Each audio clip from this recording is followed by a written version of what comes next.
I know you guys are super busy at this moment, so it's not even a question of I am definitely appreciative of you joining and finding the time to do that. So we'll get going. We're not fancy. We're just, we just that's why that's why I like you. You're not a uh, sorry. That's why I like you. Yeah, I've been watching and watching the goings on, and so I thought it'd be nice to kind of hear you talk for a little bit, sense of what the future unfolds. I mean, there's a long road ahead of you guys, and I think it's a long road ahead for Guyana, and I hope that young folks like you can be a part of that conversation going forward.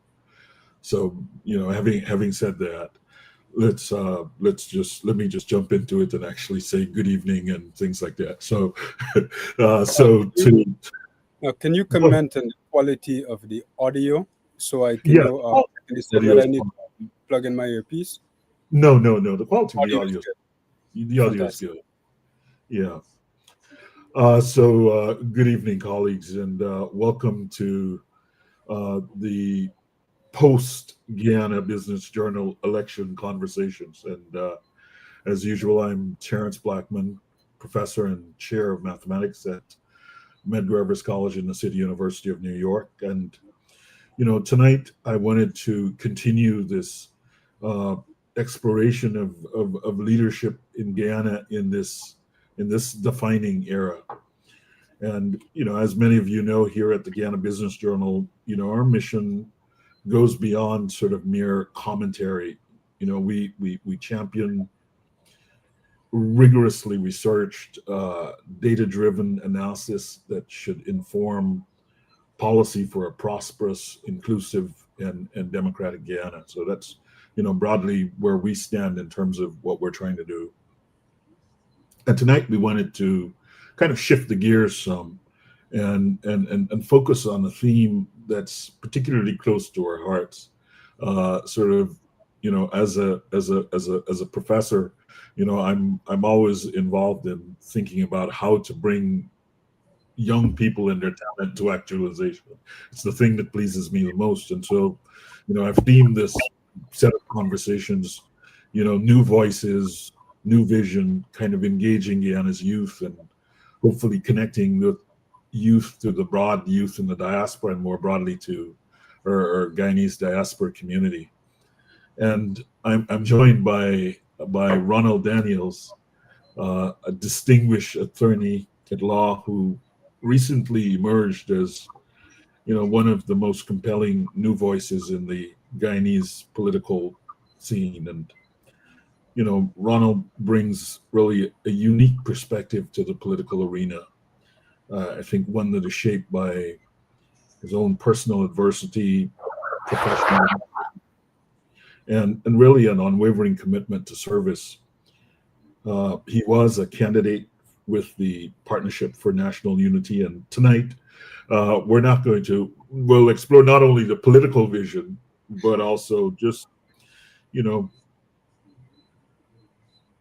your plans to kind of engage the next generation of Guyanese leaders. In a sense, both at home and abroad. So, Ronald Daniels, welcome to the Guyana Business Journal, and before we dive into like the political vision, I want our audience to, particularly those here in the diaspora, to understand the man, behind the message. Your story is one I believe will resonate deeply with many of our viewers, who like you have faced struggles in pursuit of better opportunities. And so, take us back to your early life and paint a picture for us of the household that shapes the man that we see today. Terence, thank you ever so much. I want to thank the viewers for taking the time. I'm always deeply appreciative of anybody who takes the time to log in and connect and to allow me an opportunity to really engage.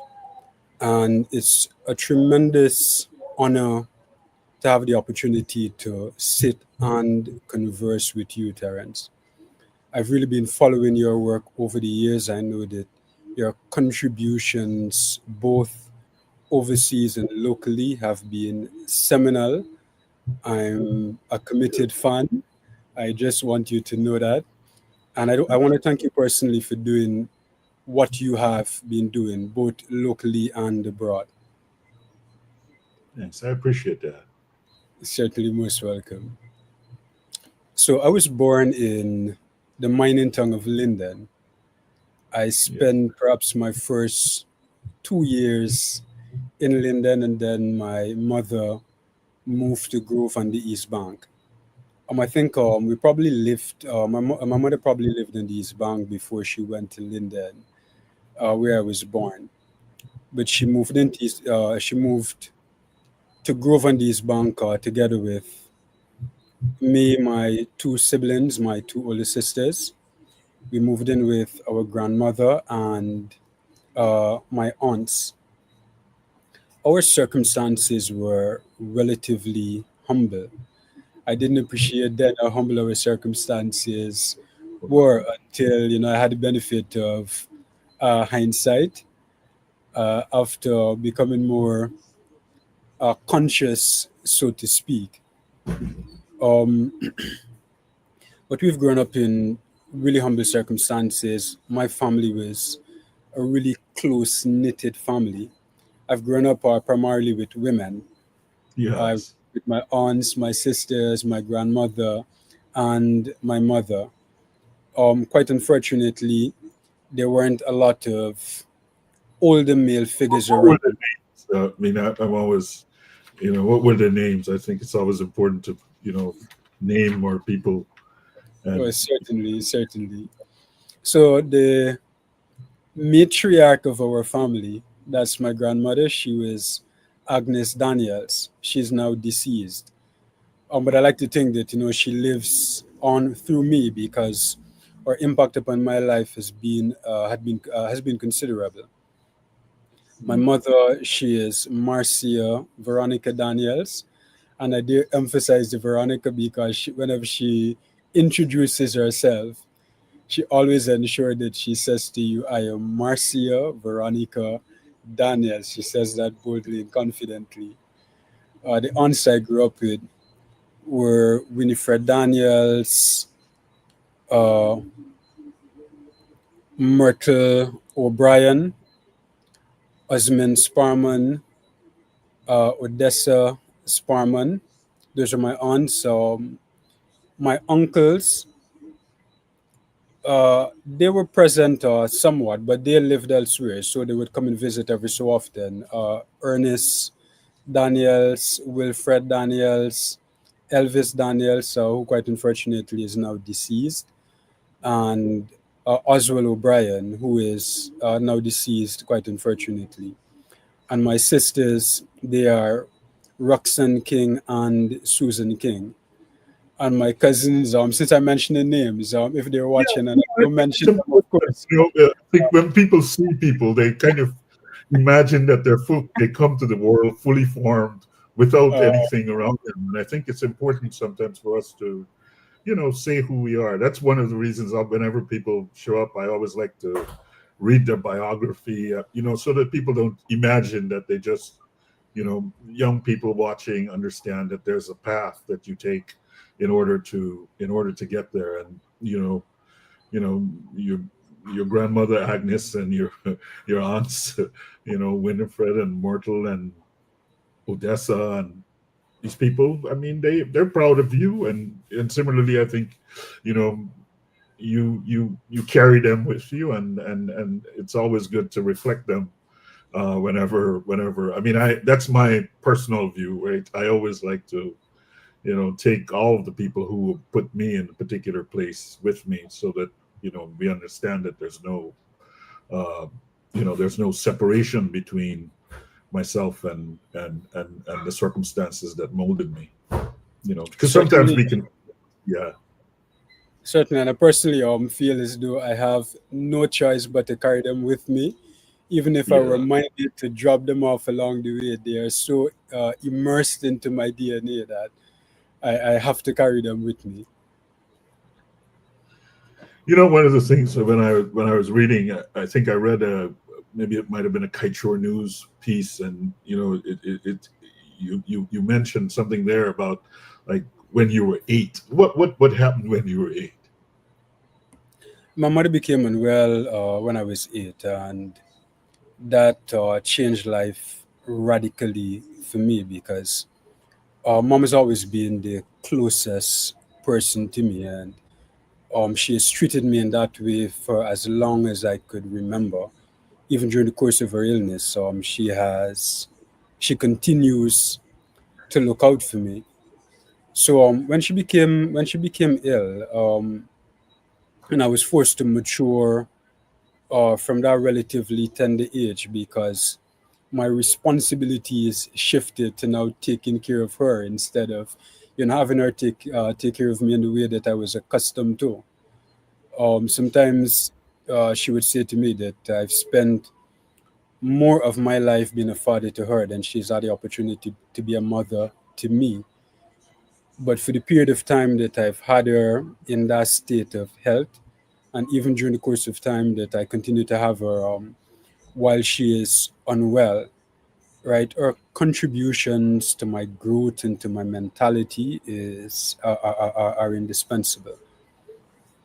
Yeah, that's a profound realization that like when you're an 8-year old, it's like how did I mean in a way speak to how that like would have shaped your what like what happened there, like how did that shape your approach to like education and how you saw your future. I mean, because that's one of the things I've really appreciated about learning about you is like you've held jobs like like security guard, minibus. I mean, I say that because I similar. I mean, I didn't have a lot of jobs, but I remember my first job. I was, they used to have these cinemas in Kitty, and I remember going there and and cleaning up the floor and so on. For a good time while I was on a little break, and that was like my first actual work. And I've always felt, that it's important for people to work and to work in, challenging circumstances and work from the ground up. It's a good thing. It helps to build a character for it. But I was thinking about like how do you do that and go to UG and do all. I mean, give a sense of how you manage this thing.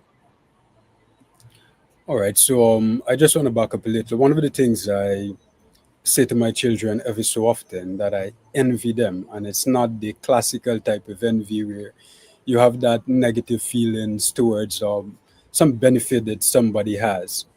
But I look at how fortunate they are, and I impress upon them their good fortunes, and I say to them that I didn't have the benefit of a childhood in the traditional sense because I surrendered my childhood relatively early after I realized that mom needed me in a certain way. And that need was not just my being there and assisting with the ordinary things, that need evolved into a material need as well. So, from a tender age, I had to start thinking in an enterprising way. I tell my kids every so often that one of my sons, he's about to turn 6 years old in a couple of days. At 6 years old, I was traveling from Grove to Georgetown on my own. At 6 years old, I was washing my own clothes. Perhaps at 8 years old, I was already cooking. That was my type of socialization. As a young person, then I didn't understand the import of that type of socialization until I turned 8, and the use of those skills became really material, Mm. right? So I started focusing on earning at a relatively tender age. And this is not an indictment against the rest of my extended family, my aunts and grandmother, and whom I lived with. They continue to provide to the best of their abilities, but my mother's illness took a lot of everybody's resources. So I Mm. recognize those gaps, and I felt that there was some sense of responsibility for me to contribute towards bridging those gaps.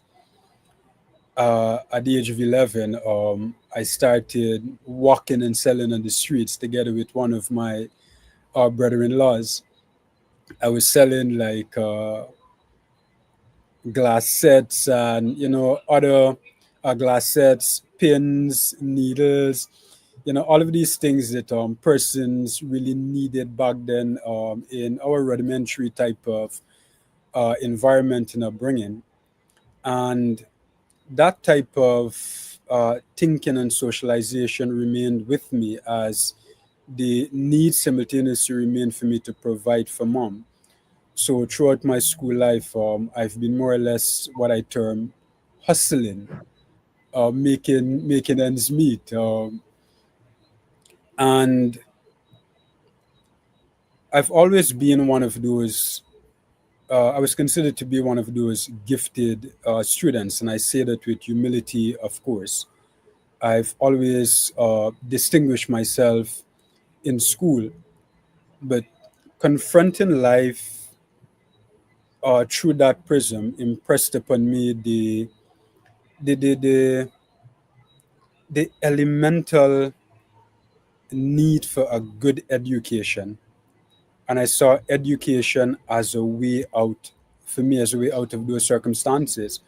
But even while I existed in those circumstances, I appreciated that I needed to do whatever I needed to do to survive and to be able to provide.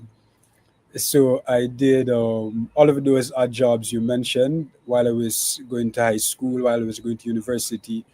I worked as a bus conductor. I worked on occasions as a minibus tout. I work as a construction worker, as a laborer in the construction industry. I did pipe installation. I did virtually what was available to make ends meet. Yeah. You see, these are the kinds of people who should be in political office. I think that's jokingly, but that's the truth, right? The point is, you need people who have had the experience of living, who have lived a life of you know genuine resilience to move from that adversity to advocacy. To it's the hope is that become so you never forget these experiences, and these Not experiences at all. remind you of what other people who sit in these circumstances face. I wanted. So, how did the legal career develop? This was the thing that I wanted. Like, how did he get to law? What happened here? How did that? Was it? Well, you tell me. I had absolutely no enthusiasm to become an attorney.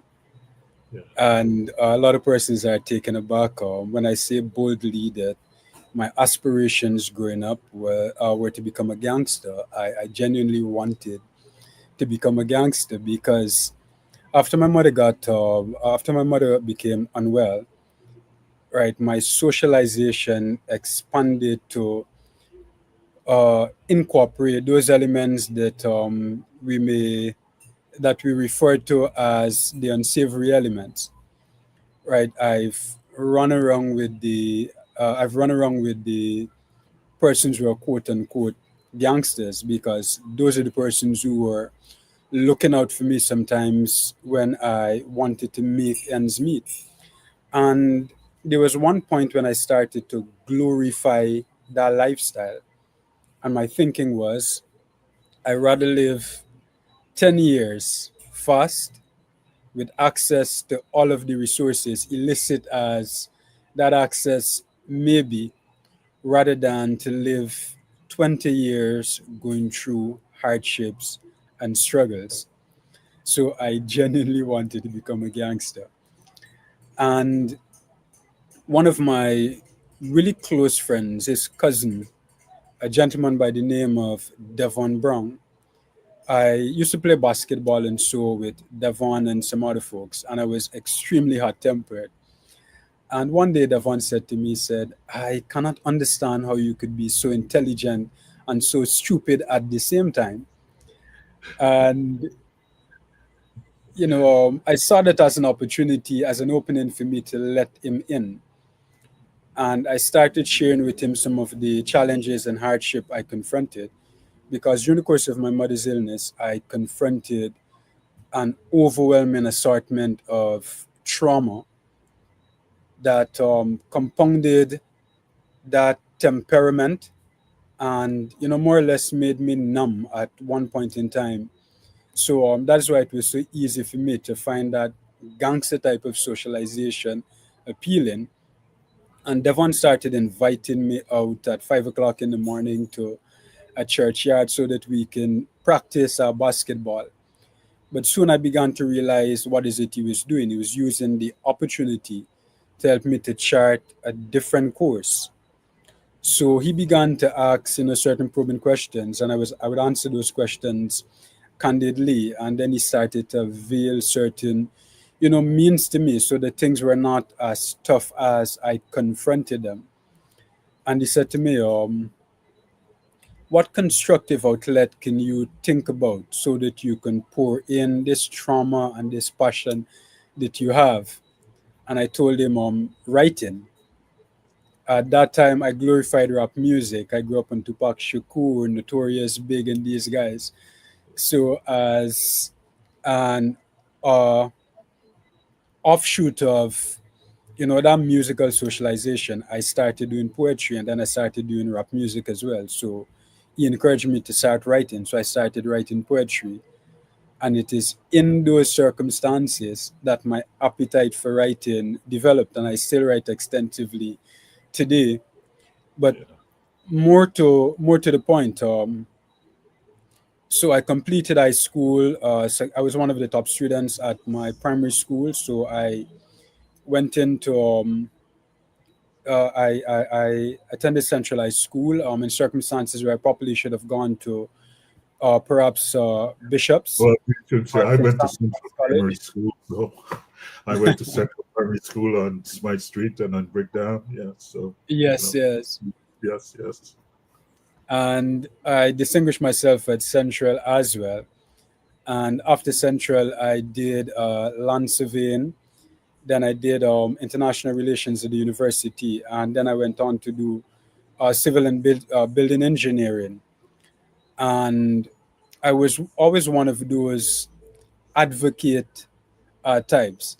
In all of my school experience, I've been advocating for social justice. So that spilled over into the working environment. So I think that in those circumstances, law was kind of like a natural progression for me. I see. I see. So the law really came out of the sort of advocacy in some way. I have to say, Yes. my father, who passed away some years ago, was a land surveyor. So land surveying is a career that's very dear to my heart, and it helped me to see quite a bit of Guyana. I mean, so I'm a little older than you are, but one of the key projects there was the Upper Mazaruni Road Development Project, and this took my father and many other people at that time into the interior, and I would spend many a time out of school in the interior. So all the places, Chamari, Baruni, Lion Mountain, going through Linden, Rockstone, and Sharima Crossing, and all these places. Land surveyors. So land surveyors are very important. And And that gives you an insight into how beautiful yeah, and majestic our it's, country is. it is. Yes, it's a very big place. I think many people don't fully appreciate how big it is and how beautiful it is. And That is so uh, true. yeah, so I see you now. I kind of, so in terms of the law, the you've you know you went to the University of Guyana, and then you went to, did you go to Hugh Wooding also I did did go you to go you. to Wooding also? Yeah, and then you came back and set up your practice. And Yeah, so did you, so did you go directly to practice, or did you like take a few, work with people and build yourself up, or did you already have a client list and you're ready to roll? well, before I went off to U Wooding, I worked with Mr. Hughes as a paralegal. So And you worked with, well, he was I, also, I work with Mr. Hughes as interesting. a paralegal. And Mr. Hughes is one of the persons that I continue to look up to. Mr. Hughes has been really instrumental in my academic and professional growth, and it is something that I will continue to be grateful for as long as I have the gift of life. Mr. Hughes is really a remarkable mentor, and he's one of those selfless persons who has taken a lot of us young academics and young attorneys on his wings. So I just want to take the liberty of thanking him for that. So I had the coveted fortune of working with Mr. Hughes for 2 years as a paralegal before I went off to law school, which he, of course, was instrumental in as well. And that really assisted my experience at law school and contributed to my growth as an attorney after I graduated and came into practice. So I spent my early years practicing in Trinidad. So as soon as I came out, as soon as I graduated, I apprenticed with one of the senior attorneys there. And from the outset, I started making a mark, having had the benefit of working with Mr. Hughes. So growth for me in the legal circle had been relatively expeditious, so to speak. So I practiced in Trinidad from 2014 when I was called to the bar until 2019 when I returned to Guyana. But in the interim, I would come home every so often, and every time I came home, I anchored at Mr. Yu's office, and I would assist him with work once I'm home. So in 2019, Mr. Hughes invited me to come back to Guyana so that I could resume work with him. He was of the view that that is the natural place for me to be. So I answered the call and took the opportunity to come back home. It was only last January that I branched out on my own and started my own firm with a colleague of mine. Oh, that's nice. Yeah, I get it now. Or at least I have a better sense now of the arc of things, and in a sense, that you see. So what is clear now is that this service orientation in you kind of is deep, and So now I want to get the sense of how you came to this politics, because I would have had the sense that you would have been invited by various people to get involved in politics, and you only got involved in it in this last cycle. What changed? What would have led you in this direction? I mean, I can see now the service, but you were doing this all the time. Now, what caused you to kind of take the next step and say, okay, look, I'm going to compete in this political arena to be able to be a more effective servant of the people? Well, I wouldn't say that anything had changed radically when I answered the call in this electoral cycle. I would articulate it by saying that I was deployed at that time. So I'll have to backpedal a bit so you can understand what I mean by being deployed. I consider myself to be a highly spiritual person, and I've always, from my relatively tender years, to try to maintain a close relationship with God. I've not always been the most upright and the most diligent in pursuing that relationship, but it's one of the things that I've always held dear to. And from a relatively tender age, I received that deposit from God that said to me that the core purpose that I've brought you here for is to serve your countrymen and to contribute to the positive growth and the positive changes that our countrymen need. Being relatively young, I did not understand the import of that deposit and that call to purpose, so to speak. So, as I've indicated earlier, my natural disposition has always been one of uh, advocating for social and economic justice. And I think that I'm one of those persons who confirm to the maxim that a man oftentimes reaches his destiny on the very road that he takes to avoid it. I have I have tried my level best to steer clear of anything political, but I always find myself back on the political path. Right. So, if you do some amount of research, you would see from since in the early 2000s, I have been advocating in the public space for. I've been writing extensively on legal, political, and social issues, and I think that my writings, firstly, have attracted a wide cross section of support, both locally and in the diaspora. And as a consequence, persons across all of the political parties have reached out to me over the years, inviting me to uh, enter mainstream politics. And Mhm. I've indicated to them that while I appreciate and am humbled by the kind invitation, that I would not make that step until I am deployed, until God says to me that I'm ready to release you. And I got that release prior to this electoral cycle. And even when I got that release, I didn't immediately answer those calls. I consulted with uh, my religious leaders. I asked them, what they were sensing in the realm of the spirit, because I'm a firm believer that we live in a parallel universe. We live in a universe that exists both in the spiritual and in the natural. And what operates in the natural is really a manifestation of what obtains in the spiritual. So I consulted with them for their religious guidance. I engaged them to, pray for that revelation as well.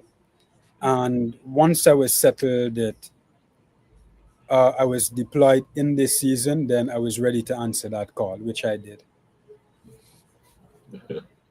So, and so any I have to say one of the strongest I think one of the strongest resonant calls in the advocacy on behalf of the APNU platform and on behalf of uh, the candidate Aubrey Norton. I think I listened to you in one thing saying, "Look, I'm a father, and these are my children, and I'm you know lining up behind this leadership because I think it makes the best sense for my children." And I thought that was an extremely resonant call, probably one of the strongest calls on the side of but what I wanted to know, what outside of the spiritual dimension. So I like to think of myself as a as a as a Christian, but as a kind of very secular Christian, and so I always want to see the logic for it. So I go to the church from time to time, but I don't. I mean, my spiritual life is, I think, more internal, and I carry the logical life more external. So the question I wanted to ask here is, you know, what was it about the party platform and perhaps the leadership of our Norton that resonated with you, that felt that this was the moment, you were giving the sort of being deployed, and this is the direction I want to go. What was it there that you said, this is where I want to plant the stake?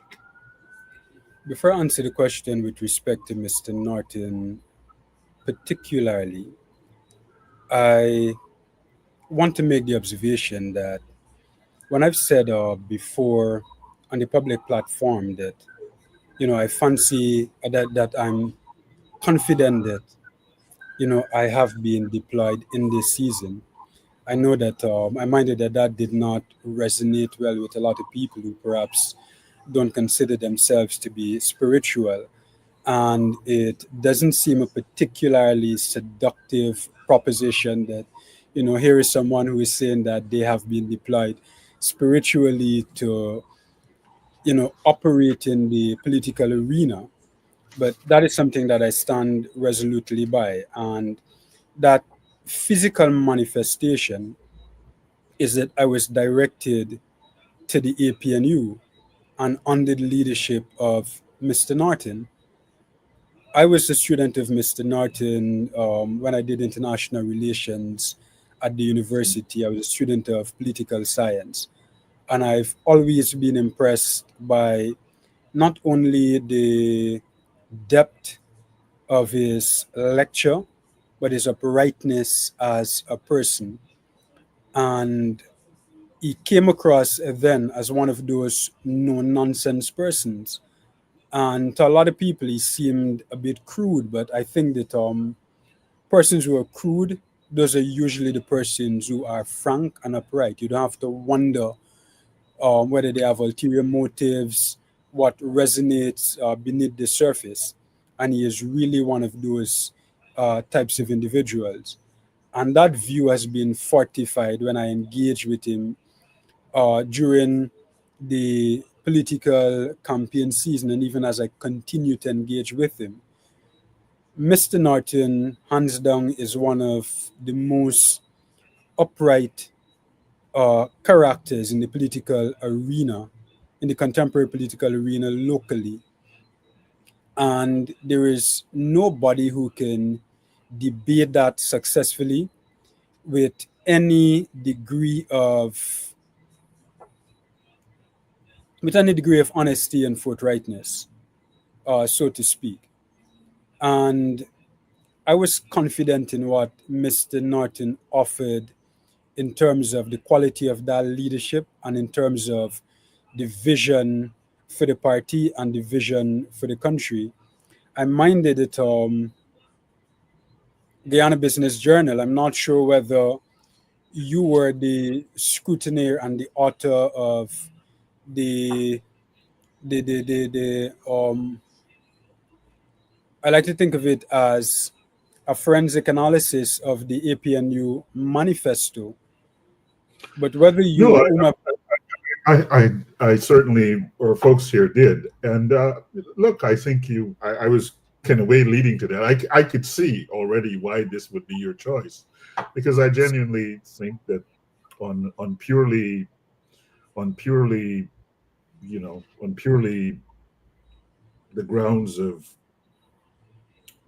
so the question we asked ourselves was, which manifesto, if implemented, would in the shortest period of time mitigate the poverty in Guyana in the shortest way. So, the rough number that everyone went with, about 48% of the people are, and I think, we compared all across the manifestos, and there was no question that the APNU manifesto would, in the shortest period of time, rapidly reduce poverty if the plans that were in the manifesto were implemented.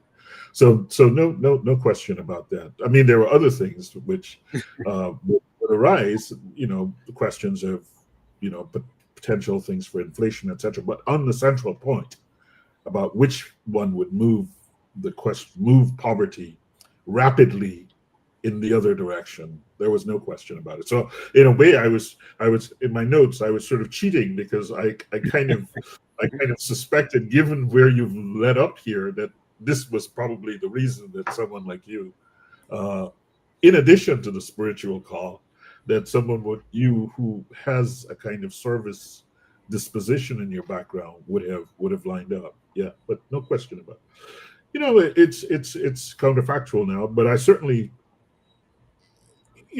how did that experience? That's a good question.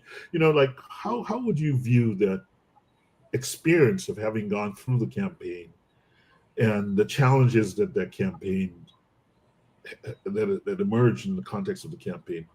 How does this inform your political vision now? And I'm looking to something. I want to sort of think about, like, how do you see yourself now? you know, experienced, wiser? You know, did it, you know, is the vision sharpened, you know, resolved, you know, 2030, you know, that sort of, you know, that sort of thing. I'm ready for it now. You know, tell us. So for me, what a campaign basically was is an extension of what I've been doing for a number Yeah, of years. yeah, I've operated in spaces where the quote unquote ordinary man uh, where the ordinary man exists. And I've always taken the liberty of engaging with the ordinary man, of getting a sense as to what is it motivates him, what is it inspires him, what is it affects him, you know, getting insight into some of his challenges, the occasions he has for celebration, what would change his life positively. So, what a campaign has done for me is to multiply that quite exponentially. And, you know, it was really an opportunity to be informed from, you know, what can contribute from a perspective of what can inform concrete, realistic, and people-centered policy as we chart a course forward for the collective growth and development of our countrymen. And I think that the manifesto has captured that effectively. Now, the journey has definitely contributed to a widening of my worldview. It has certainly enlarged my network, both at the grassroots level and at the professional and perhaps the wider resource level. And I am encouraged. I'm really encouraged. And, you know, I have no doubt that this is the right choice for me. I have no doubt that I'm with the right party. And I have no doubt that we are on the right path despite our setbacks. And I remain resolute in continuing to contribute to charting that course forward. no, I think certainly I so let's maybe talk a little bit about the future and you know, maybe specifically around young people. What are some of the things that you envisage in the walk now that you know, some concrete plans for youth empowerment that you are going to be advocating for as you go forward? So I've been engaging with a lot of young people on the campaign trail, and one of the things I've cataloged names and numbers of the young people, well, virtually everybody that I've engaged with, and a wide cross section of the persons I've engaged with are young people, and I continue to engage with them on a near daily basis, right? To come so that I can, you know, keep afresh in terms of the visions that they have, in terms of, you know, the things which are affecting them, and in terms of the change that they want to see, even as we go forward, and even as the dynamics of our political climate and atmosphere keeps changing. And one of the core aspects of our campaign has been youth empowerment. And that is something that we maintain fidelity to.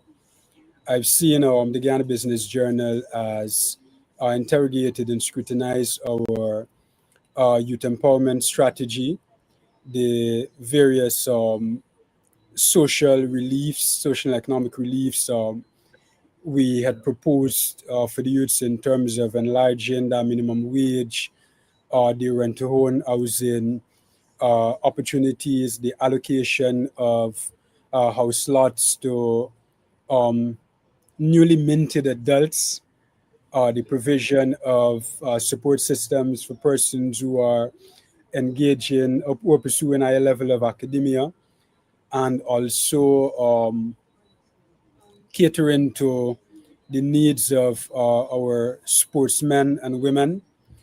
We will continue to champion those causes. We will continue to push for those initiatives.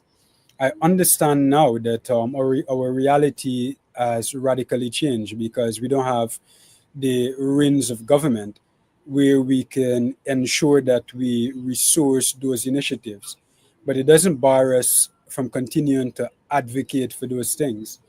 I remember when I participated in student politics at the Ewing Law School, I served as a student representative council president, which is, and the politics there is really a microcosm of the national politics in Trinidad and the national politics in Guyana, which are not radically different from each other, right?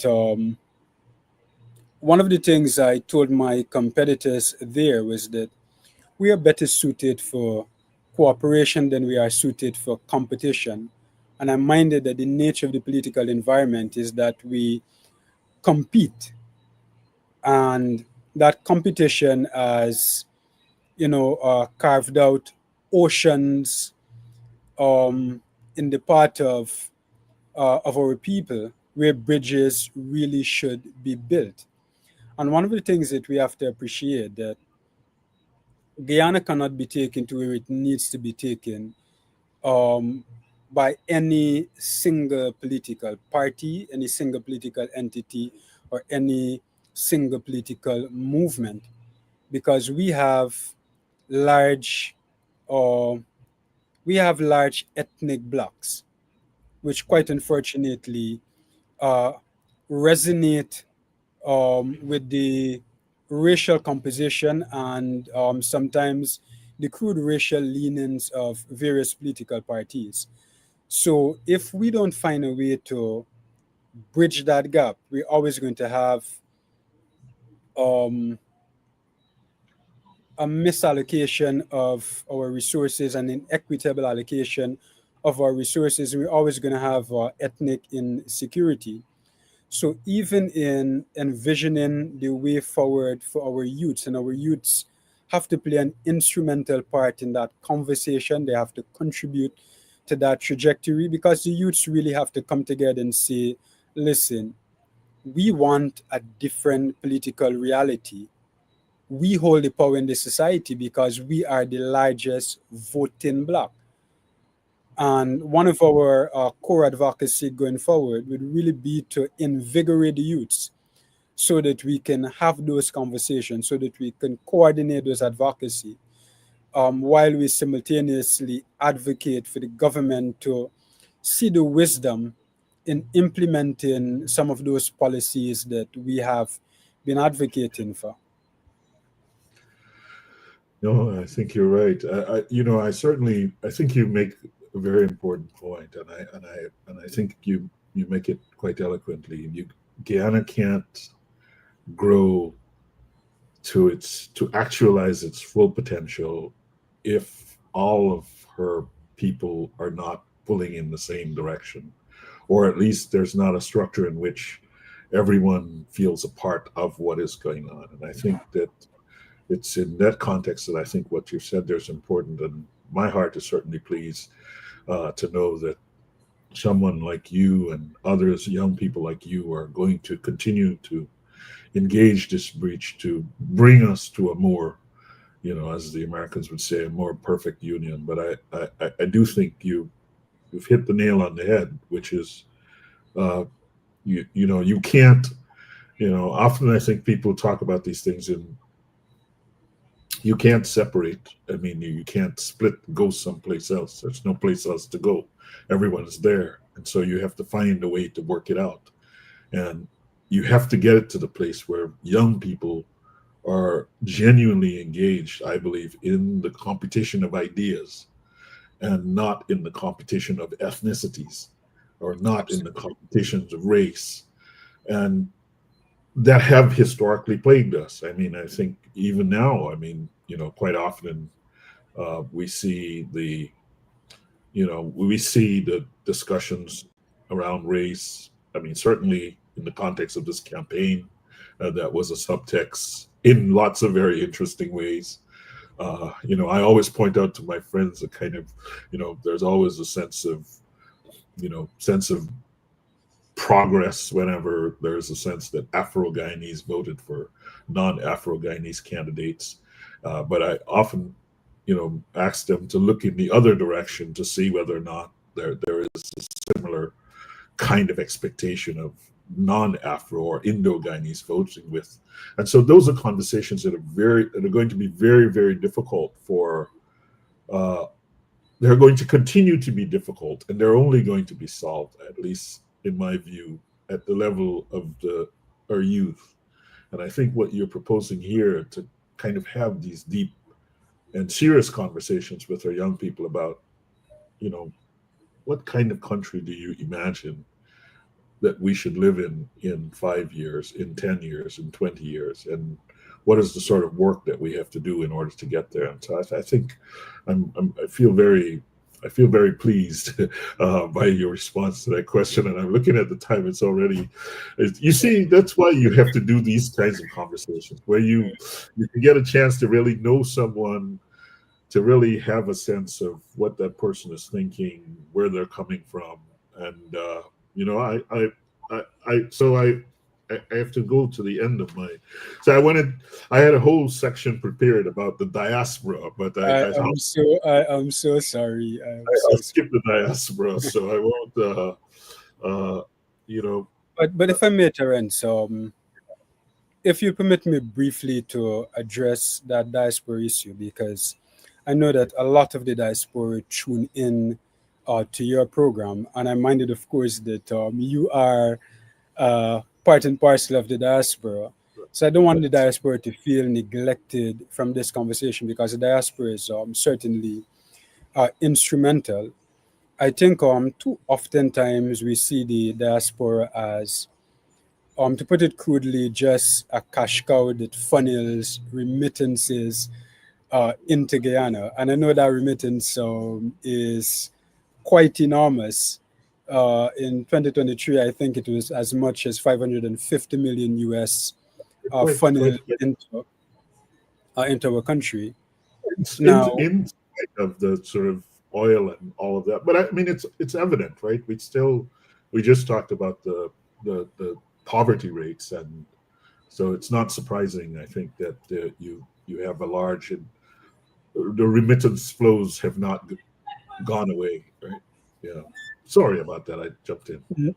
No worries at all. In my humble estimation, the diaspora is a jumbo pot of untapped potential in the context of our quote unquote rapid growth and development. You are in the diaspora. You have been contributing to the conversations in Guyana's progress, and I know that you have enormous commitments with what you do there, academically and professionally.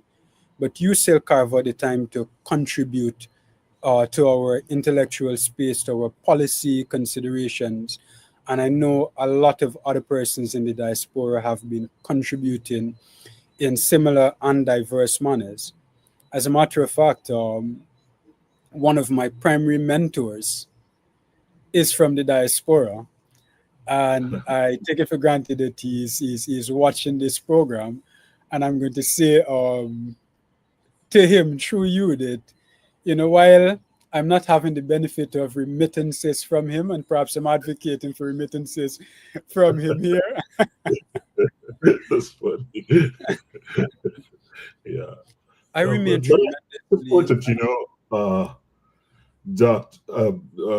President Ali, I noted, gave some remarks about the diaspora, and I still think, just as a diaspora policy, it's still kind of having a meeting and having people show up and take a photo, but the substantive policy that comes from thinking through how do we use the people resources that are the Guyanese people resources that exist across the world in a manner that serves the developmental aims of Guyana, and how do we do it? I mean, we've had a full term, and that hasn't sort of moved in some substantive way.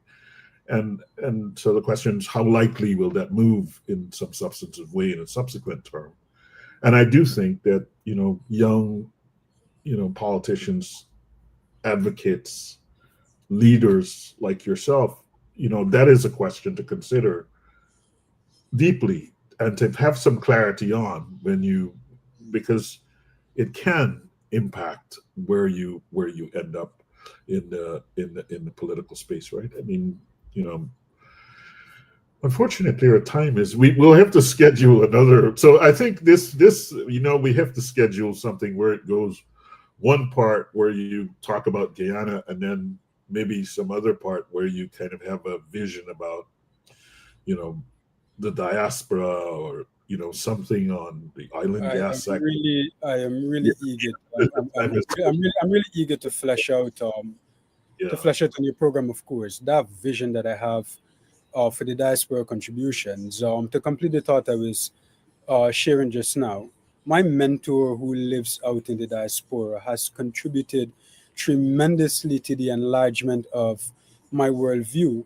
And I did not have the benefit of the knowledge he's amassing in the diaspora, the resources he's amassing in the diaspora, then my worldview would not have been as enlarged as I can boast today. And that is just one person through a single channel we're talking about. And we have tremendous resources in terms of material resources, technical resources, human capital resources in the diaspora that we can definitely take advantage of in a reciprocally beneficial relationship. yeah. I'm sorry. We've come to the end. Attorney Daniels, I really want to thank you for sharing the story, the vision with us tonight, and the journey from Linden, Grove, halls of justice, leadership of the helm of the political arena. It's a truly inspiring stuff.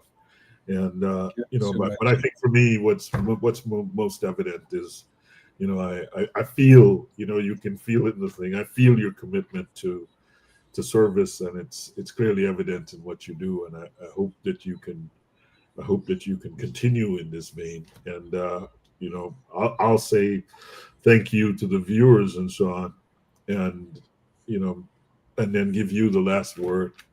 Uh, you know, any as we close, like your final message for young people, folks here in the diaspora who are looking, folks who supported you in the campaign and now think, where do we go from here? Uh, folks who didn't support you in the campaign and thinking, what can you expect from me? How can I, what role I will play in this context? So I'll give you the last bit, and you'll say goodnight on behalf of all. Thank you ever so much, Terence. And it's really a tremendous honor to be here and to have the opportunity. To even the folks who were not standing in my corner, who were not supporting me during the course of the campaign, my advocacy continues to be even on your behalf. My advocacy is not geared towards only those who see the merit in what I'm doing. I advocate for a better Guyana for each and every one of us, resident and non resident. And I want to say to our young people, especially, don't lose hope. Hope is the absolute last thing that must die. Once you have the breath of life, you have the opportunity to contribute to whatever space you occupy, and you have the opportunity to contribute positively to that space. And you have the opportunity to contribute to the growth conversations as we carve out the direction we want our country to grow in. You are the stakeholders in where Guyana goes. The diaspora, the persons in the diaspora are the stakeholders into where Guyana goes. We can't do this without you. We need every single hand on deck. Right? This is a journey for us collectively, and no contribution is an immaterial contribution. I want to thank you again, Terence. I want to thank the viewers. And Samora Michelle would always say, Allure continue, the struggle continues. And let us continue that struggle collectively. Indeed continues. Thank you very, very much. Thank you all. Thank you ever so much.